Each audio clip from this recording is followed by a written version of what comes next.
अध्याय 4। आदम ने अपनी पत्नी हव्वा के साथ संबंध रखे और वो गर्भवती हुई।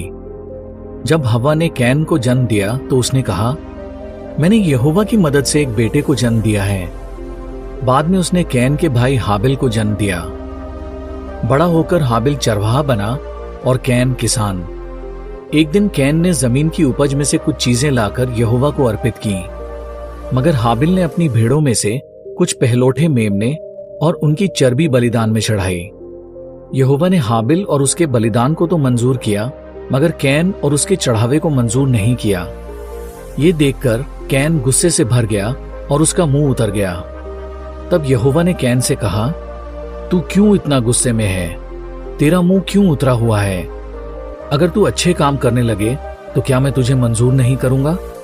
लेकिन अगर तू अच्छाई की तरफ ना फिरे तो जान ले कि पाप तुझे धर दबोचने के लिए दरवाजे पर घात लगाए बैठा है।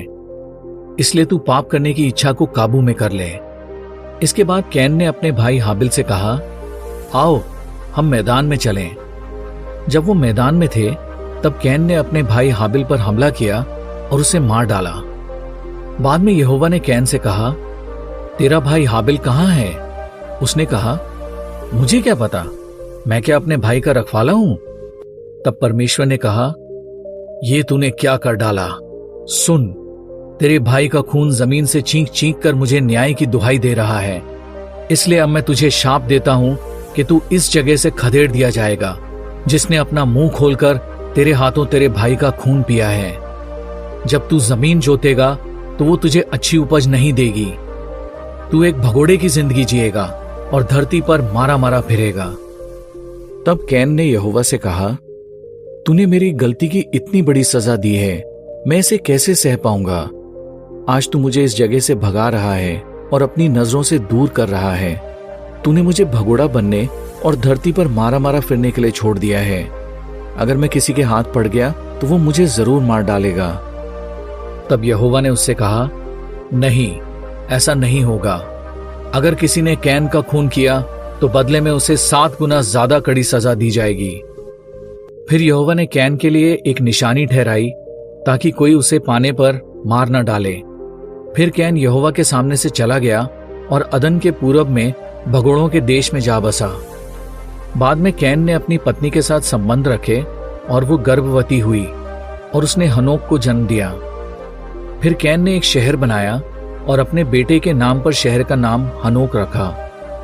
बाद में हनोक से इराद पैदा हुआ, इराद से महूयाल पैदा हुआ, महूयाल से मतूशायल और मतूशायल से लेमेक पैदा हुआ। लेमेक ने 2 औरतों से शादी की। पहली का नाम आदा था और दूसरी का सिल्ला। आदा ने याबाल को जन्म दिया। याबाल ने ही तंबुओं में रहने और मवेशी पालने के काम की शुरुआत की थी।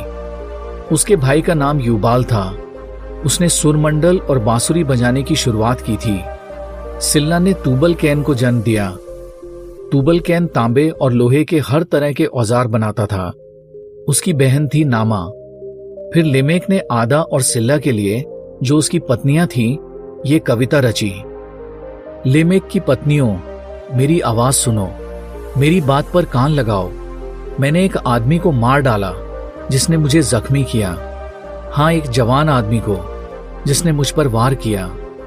अगर कैन के कातिल को 7 गुना ज्यादा कड़ी सजा दी जाएगी तो लेमेक के कातिल को 77 गुना ज्यादा कड़ी सजा दी जाए।